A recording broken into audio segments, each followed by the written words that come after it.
विकास का जो बुनियाद समझते हैं उसमें एक है एजुकेशन और दूसरा है एम्प्लॉयमेंट। बाकी सड़कें हैं, आप सड़क बना दिए तो सड़क का इस्तेमाल जब तक जनता अपने शिक्षा रोजगार के लिए ना कर पाए तो हो क्या रहा है कि उसी सड़क से जो बच्चे हैं वो पलायन करके चल जा रहे हैं बाहर कमाने। नालंदा से लाखों बच्चे जो हैं वो बाहर कमाने जा रहे हैं रोज। तो उसको कैसे रोकेंगे? नालंदा में कोई रोजगार का माध्यम होगा कि नहीं होगा? नालंदा के युवाओं को उच्च शिक्षा के लिए अवसर मिल पाएंगे कि नहीं मिल पाएंगे? पालीगंज के विधायक और नालंदा लोकसभा से इंडिया गठबंधन के लोकसभा प्रत्याशी डॉक्टर संदीप सौरभ हमारे साथ हैं और अपने लोकसभा क्षेत्र में परिभ्रमण पे निकले हुए हैं। क्या लगता है नालंदा लोकसभा में नीतीश कुमार के घर में नीतीश कुमार के प्रत्याशी को चुनौती दे पाइएगा?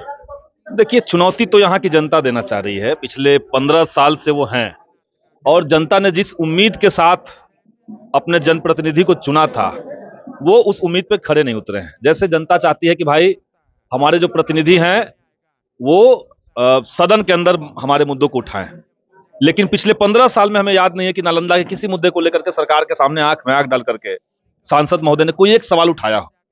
तो एक तो जनता का ये उम्मीद होता है।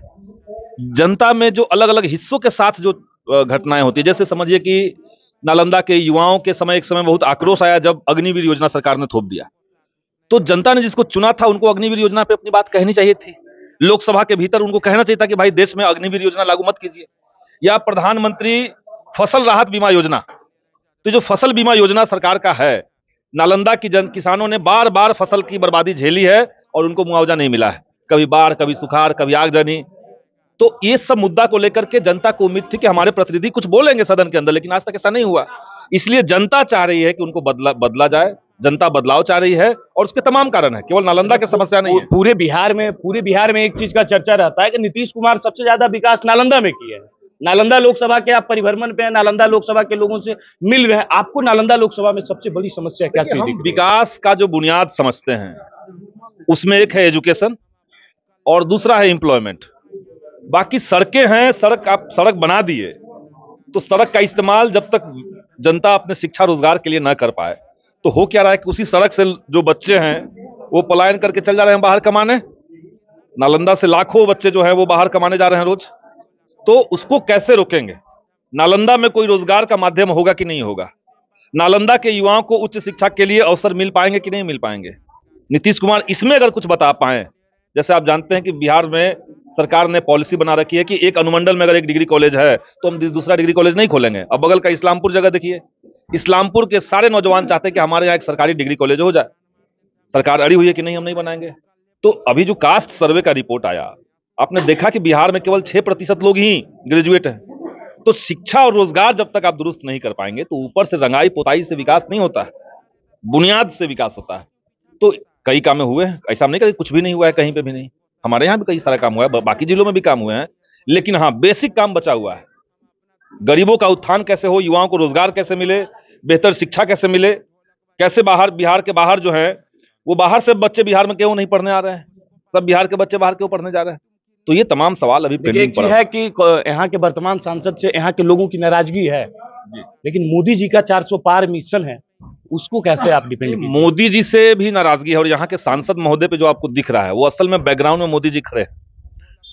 युवाओं को लग रहा है कि उनको ठगा गया है। 2 करोड़ नौकरी कहा गया, नौकरी के जितने मौके थे सबको खत्म किया गया, रेलवे बेच दिया गया, तमाम सरकारी सेक्टर्स का प्राइवेटाइजेशन हुआ।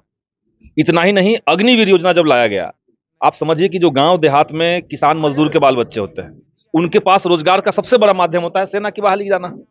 अब सब लोग सेना की बहाली में लंबे समय से खून पसीना जला करके दौड़ रहे थे, अचानक से मोदी जी ने कर दिया कि नहीं अग्निवीर योजना। 82 साल के मोदी जी हो जाएंगे तो उनको 5 साल और मौका चाहिए और 22 साल के बच्चों को कहा जा रहा है कि आप रिटायर कर जाइए, घर में बैठ जाइए। तो ये तो देश के साथ हम मजाक कर रहे हैं। इंडिया गठबंधन ने कहा कि हम आएंगे सरकार में तो हम अग्निवीर योजना खत्म करेंगे और हम लोग परमानेंट बहाली सेना में जैसे पहले होती थी वैसे हम लोग बहाली शुरू कर देंगे। तो ये एक मैसेज है। तो राजनीति किस बात पे होगी? चुनाव का समय है। मोदी जी को चाहिए कि 10 साल में उन्होंने क्या किया इसका हिसाब दे देते जनता को। हमने रोजगार की बात कही थी, हमने क्या किया? वो तो हिसाब दे ही रहे हैं। कहां हिसाब दे रहे हैं? बोल रहे हैं 370 सूत्र पे बात कर रहे हैं, वो तो कुछ और पे बात। 370 को लेकर के नालंदा की जनता से क्या संबंध उसका है? नालंदा के किस आदमी से आप पूछिए, बताइए कि 370 का क्या अहमियत है देश के अंदर? वो तो कश्मीर का सवाल है, इंटरनल सवाल है। तो ये सब बातें जो हैं वो 2000 रुपया किसान के खाते में। हाँ वो बोल रहे हैं। 5 किलो अनाज फ्री। वो भी बोल रहे हैं। अब दोनों का हम चीर फाड़ करके आपको बता सकते हैं। आप कह रहे हैं कि किसानों को हम साल में 6,000, 2,000 रुपया नहीं, साल में 6,000, यानी महीने में 1,500 रुपए चिन्हित किसानों को आप दे रहे हैं। ठीक, महीने में 500 रुपए, सॉरी, महीने में 500 रुपए आप चिन्हित करके किसानों को दे रहे हैं। अब आप बताइए 500 के एवज में आपने किसानों से क्या क्या किया? किसानों के साथ आपने कहा था आमदनी डबल हो जाएगी, 500 तो खैरात हो गया। आमदनी डबल आपने कहा, खाद का दाम आपने बढ़ा दिया, खाद का पैकेट छोटा कर दिया, बीज का दाम बढ़ गया, डीजल पेट्रोल का दाम बढ़ गया, बिजली का कीमत बढ़ गया। तो खेती में ओवरऑल जो लागत है वो आपने बढ़ा दिया, तो लागत बढ़ गया, और जो आउटपुट है खेती से जो फसल का बिक्री होना चाहिए उसका दाम आप नहीं तय कर पा रहे हैं। एमएसपी को लेकर के देश के किसान आंदोलन करते हैं तो आप आतंकवादी उनको कह रहे हैं। तो आपने तो किसानों के साथ छलावा कर दिया। अब आप कह रहे हैं कि 2047 आने दीजिए, 47 में हम जाकर के किसानों की आमदनी डबल करेंगे। तो एक कार्टून आप लोग देखते होंगे, गधा के ऊपर एक आदमी बैठ जाता है, डंडे में एक गाजर लटका देता है और आगे लटकाए रखता है, गधा उसको देख करके आगे बढ़ते जाता है और गाजर भी आगे बढ़ते जाएगा। तो देश की जनता को मोदी जी ऐसे ही समझ लिए हैं। 14 में आए तो 22 के लिए अच्छे दिन, अब 24 आ गया तो 47 तक रुकिए। तो इसका इंतजार और नहीं करेंगे। और किसानों के लिए और हम बता रहे हैं, 3 कृषि कानून जो लाया गया था, उसका मकसद क्या था? उसका मकसद था कि जितने भी लोगों की अपनी खेती किसानी है उसको कॉर्पोरेट के हवाले करके, कॉर्पोरेट के इशारे से, कॉर्पोरेट की इच्छा से अब खेती होगी। किसानों का अपने ही खेत पर अधिकार नहीं रह पाएगा। तो किसानों के आंदोलन के चलते उसको वापस लिए, लेकिन अब कह रहे कि 400 पार ला देंगे तो फिर से कृषि कानून लेकर के आएंगे। क्या मतलब इसका? तो किसानों के साथ छलावा, नौजवानों के साथ छलावा, महिलाओं के साथ क्या क्या देश के अंदर हुआ आप लोग जानते हैं। ओलंपिक जीत करके जो महिलाएं आई थी, जिसने हिंदुस्तान का नाम दुनिया भर में रोशन किया, उन महिलाओं को तो आप इंसाफ दिला नहीं पा रहे हैं। उनको तो आपने सड़क पर घसीट दिया। जितने बलात्कारी हत्यारे हैं सबको आप माला पहना करके सम्मानित करवा रहे हैं देश के अंदर। तो आप मैसेज क्या दे रहे हैं? बहुत हुआ नारी परिवार, अब की बार मोदी सरकार, बहुत हुआ किसानों परिवार, सब पे लगातार वार कर रहे हैं। कसम खा रहे हैं कि 400 पार ला देंगे तो देश का संविधान खत्म कर देंगे। संविधान खत्म कर देंगे तो देश की जनता का मान सम्मान, हक अधिकार का क्या होगा? तो ये तमाम सवाल है। इसलिए मत समझिए कि केवल नालंदा के माननीय सांसद महोदय से नाराजगी है। बदलाव नालंदा में भी होगा और दिल्ली में भी बदलाव होगा। जैसे आडवाणी जी के रथ को लालू जी रोके थे, तो क्या लग रहा है मोदी जी को रथ को नालंदा से आप रोक दीजिएगा? निश्चित तौर से नालंदा से रुक जाएगा। नालंदा के लोग तैयार नालंदा हैं। के लोग तैयार हैं, और नालंदा के ही लोग क्या, पहले चरण का मतदान आप देखिए, लोगों का फीडबैक देखिए। कोई जातीय समीकरण अब काम नहीं आ रहा है।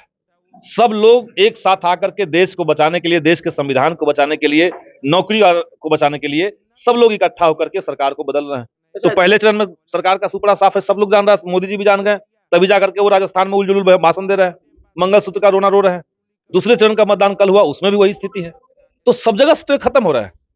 नालंदा उनके कब्रगाह में अंतिम कील ठोकेगा, आप याद रखिएगा। नालंदा मोदी जी के कब्रगाह में अंतिम कील ठोकेगा निश्चित। लेकिन नीतीश जी का गृह जिला है, इससे कौन चुनौती आपके साथ बड़ा है। नीतीश जी का गृह जिला है, नालंदा के जितने वासी हैं उनका भी अपना ही गृह जिला है। तो क्या नालंदा में अगर नेता लगातार पेंडुलम बन जाए, इधर कभी उधर डोलते रहे, तो क्या जनता उनके पीछे पीछे पेंडुलम बनेगी? नहीं बनेगी। तो जनता इंटैक्ट खड़ी है महागठबंधन के साथ, मुद्दों के साथ, देश के लोकतंत्र और संविधान के साथ खड़ी है। बार बार आप लोग और आपके नेता बोल रहे हैं कि लोकतंत्र खतरे में है, लोकतंत्र खतरे में है। आपको लगता है कि लोकतंत्र खतरे में है? हम कोई बात हवा में नहीं कह रहे हैं। लोकतंत्र का मतलब है जहां पे असहमतियों के लिए जगह हो, जहां विरोध को सम्मान मिले। हम अगर कोई बात कह रहे हैं, हमारे विरोध में कोई कह रहा है, अगर उसको सम्मान नहीं मिला, उसको अगर उसी समय जेल में डाल देंगे तो लोकतंत्र नहीं बचेगा। देश के अंदर क्या माहौल है आज देखिए। 2 मुख्यमंत्री जिसको जनता ने वोट देकर के चुना है, लोकप्रिय 2 मुख्यमंत्री आज जेल के अंदर है, बगैर कोई आरोप साबित हुए हैं। लेकिन वो तो बोल रहे हैं भ्रष्टाचारी है, बोल रहे हैं, आरोप साबित नहीं हुआ है। कई लोगों को आपने बोला, जेल के अंदर डाला, बाद में वही जो बेल से निकल गए, बाद में क्लीन चिट उनको मिला है। तो मुख्यमंत्री हैं, आपने जेल में डाल दिया 2 लोगों को, कोई आरोप साबित नहीं हुआ। आरोप साबित होना इंपॉर्टेंट चीज है। आपके ऊपर जब तक आरोप साबित नहीं होगा आप बेगुनाह है।